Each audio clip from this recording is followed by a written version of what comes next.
Hello guys, welcome back to my channel English Academy. Guys, please like, share, follow, comment and subscribe the channel. Guys, if you have subscribed the channel, now we come on the topic the poem My Last Duchess, which was written by the most famous Victorian poet Robert Browning. Guys, in the last two videos, we have discussed about the introduction and literary career of the poet Robert Browning and the theme and the first and second stanzas of the poem. Guys, in this video, we will discuss about the remaining part of the poems. Guys, My Last Duchess is the story of the relationship between an Italian duke and his last duchess. Guys, the poem begins in the portrait gallery of the Duke's palace. The Duke is a widower, and the envoy of an Italian count has come to the Duke with a marriage proposal of his master's daughter. The Duke commands The Duke comments on the character and personality of his last duchess, and then he examines the proposal of marriage. The Duke says that the portrait of his last duchess is wonderful. It is so beautifully painted that it looks lifelike. It was painted by the famous Italian painter Ferra Pandolfi, and Ferra Pandolfi took a whole day to paint it. Guys, then the strangers were much impressed by her pictured face. There is a depth of passion and brightness in her eyes. But the strangers were not allowed to remove the curtains from the portrait of the Duchess. They couldn't see it without the permission of the Duke. In the picture of the last Duchess, there is a spot of joy which reaches her throat. The painter was not expected to paint it without its other regions. Perhaps the Duchess felt shy or account of presence of the Duke at that time. It may also be that Farah Pandolf said by chance that the mantle of the Duchess was hanging too much on her wrist. Guys, in this video, we will explain the remaining part of the poem. Guys, then the Duke comes to the character of the last duchess. She had a simple and innocent nature. She could be pleased quite easily. Her looks went everywhere. Everyone could get words of thanks or at least a smile from her. So guys, let's it start now.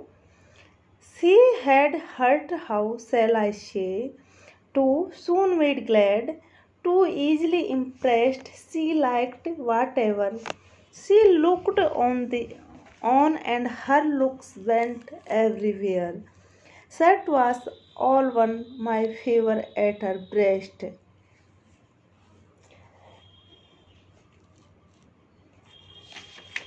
The dropping of the daylights in the west, the bow of cherries some official fool broke in the orchard for her the white mule. She rode with round the terrace all and each would drop from her alike the approving speech, or blush, or at least she thanked men good, but thanked somehow I know not how, as if she ranked my gift of 900 years old name with anybody's gifts who had stopped to blame this sort of trifling. Guys, in this stanza, the Duke shows the envy his previous wife's portrait made by the monk painter by the monk painter Ferra Pandolf. He particularly points out the smiling face of the lady. Everyone who looks at the portrait is surprised at the mysterious reason which promoted the smile. However, the Duke explains to the envoy that the smile on the face is not for her husband alone. Even the compliments made by the painter could have made the Duchess smile in return, as if thanking the painter for them. Guys, the Duke explain the pictures, the characters, and temperaments of the Duchess. The Duke doesn't know how best he can describe it. He said that she had a heart which was made happy by the slightest circumstance and which could be pleased by the smallest show of kindness. While the Duke says about the Duchess that she found beauty and pleasure in all she saw, and she was one who looked with this temperament on all around her. Every aspect of life pleased her. She found joy in all things, irrespective of circumstance or person. Everyone could rouse her gratitude. Whenever the Duke showed her any favor or kindness, she was happy. The beauty of the sky at sunset also pleased her very much. Guys, in this stanza, the poet also says that, or bless at least she thanked men good but thanked somehow I know not how, as if she ranked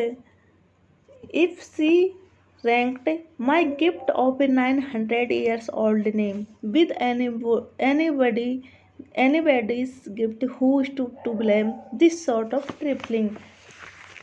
Guy, then Duke says that whenever she visited some fruits garden and some foolish platters broke the branch of cherries to offer it to her, she felt delighted and smiled at him.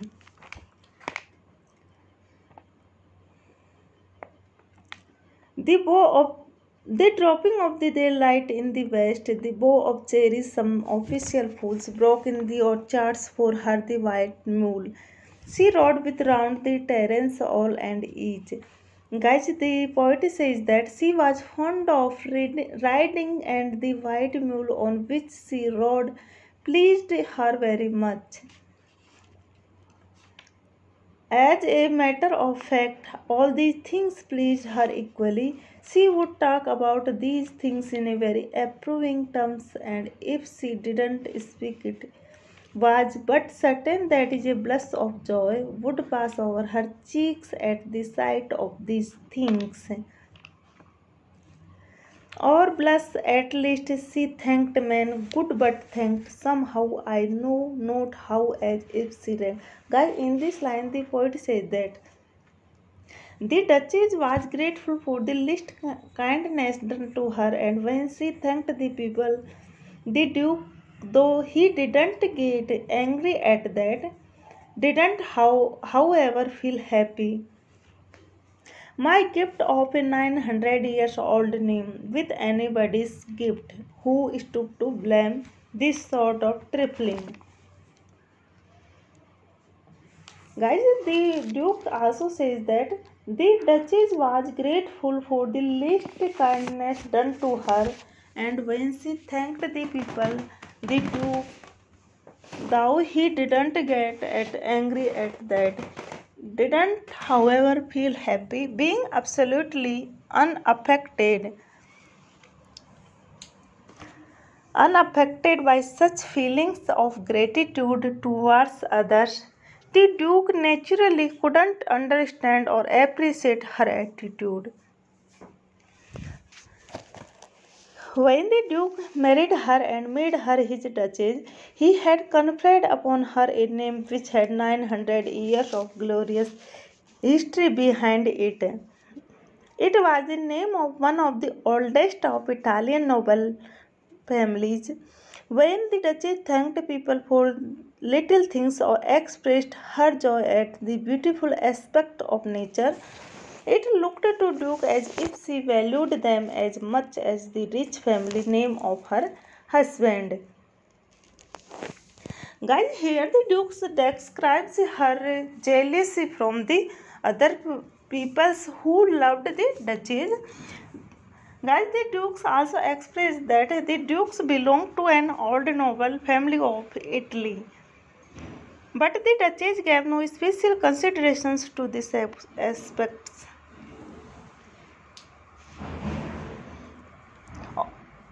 Considerations of this aspect to her, this aspect of the duke was like any other gifts given by the people.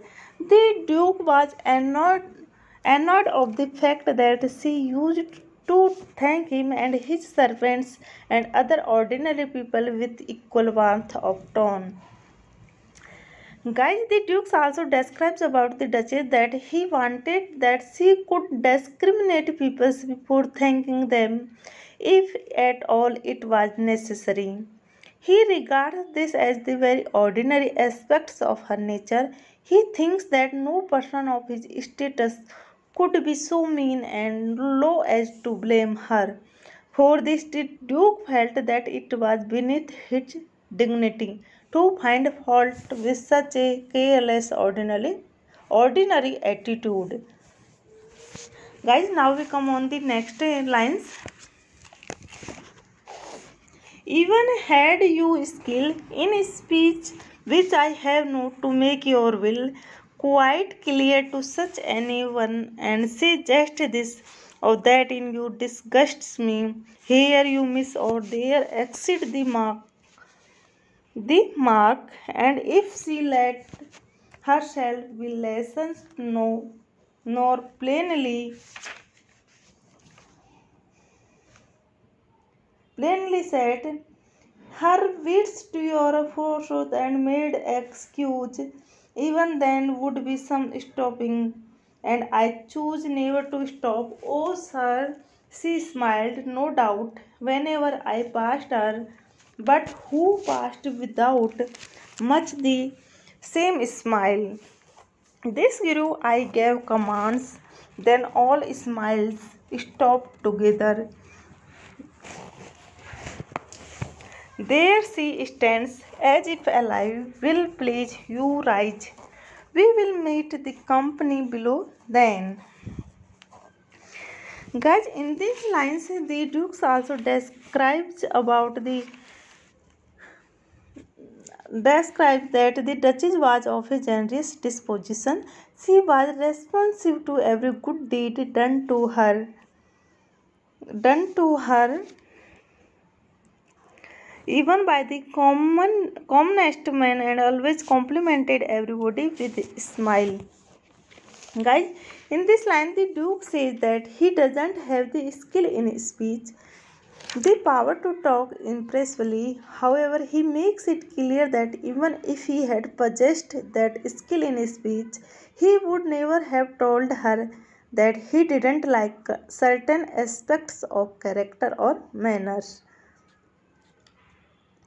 Guys, the duke, here the poet describes about the dukes that he would never have told her what things in her manners roused his indignations, where she failed in her appreciation, where where she has a thing's worth, he would not have stooped so low as to tutor her, even if she had clearly allowed her judgment to be governed or ruled by his judgment, and changed her opinion and manners, even if she had made excuse and apologized.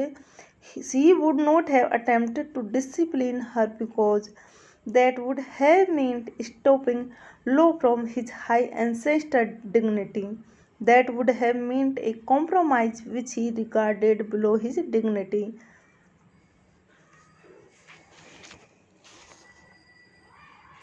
Guys, whenever the Duke said that, then all smiles stop together. There she stands, as if alive. Will it please you rise? Will meet the company below then. Guys, the Duke tells the envoy that she, of course, smiled whenever he passed by, but her smiles were not for him exclusively. This was some things which the Smiles were not for him exclusively. This was something which the proud Duke couldn't tolerate. This generous attitude of the Duchess becomes more pronounced as time passed. Ultimately, the Duke gave certain secret orders and she was murdered. Her death stopped all the smiles which she gave to everybody. Guys, next stanza.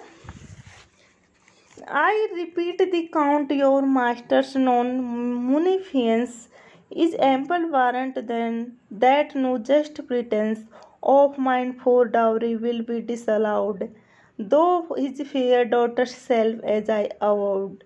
At starting is my object, nay we will go together down, sir. Notice Neptune thou, taming a seahorse thought a rarity, which Claus of Innsbruck cast in bronze for me.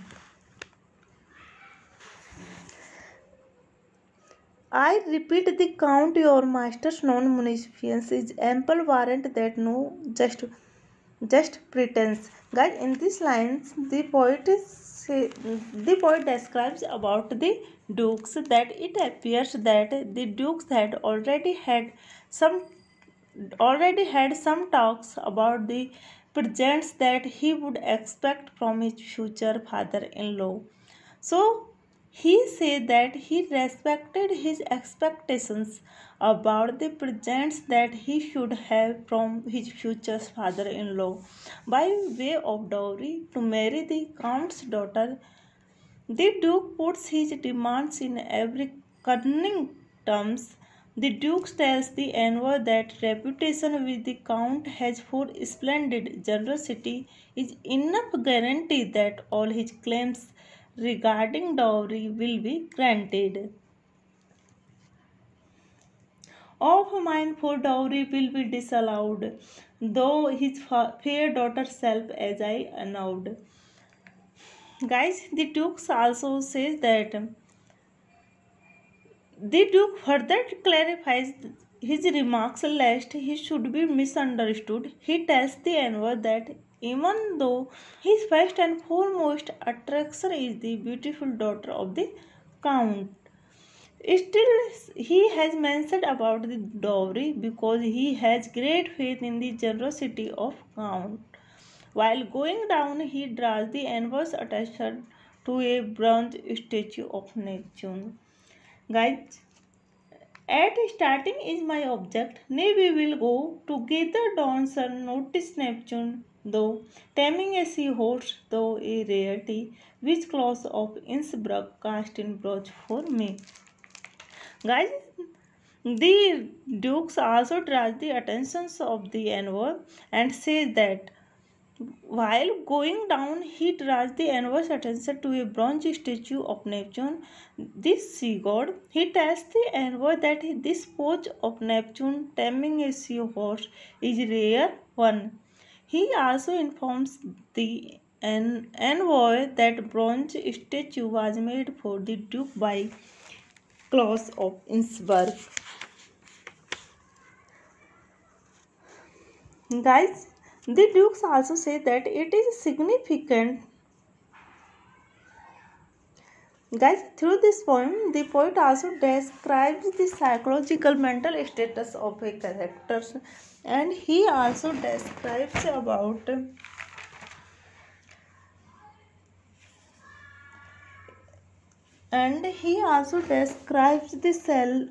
peoples of the Renaissance age were selfish and proud, possessive and greedy. The rulers of that times were also fond of paintings and statues.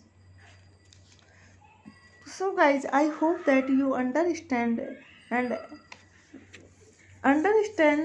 sorry sorry guys, I hope that you understand the explanation of the poem my last touches. Thanks, thanks so much, guys. Thanks so much, all of you guys, for watching the video. Guys, don't forget to like this video. Thanks so much, guys.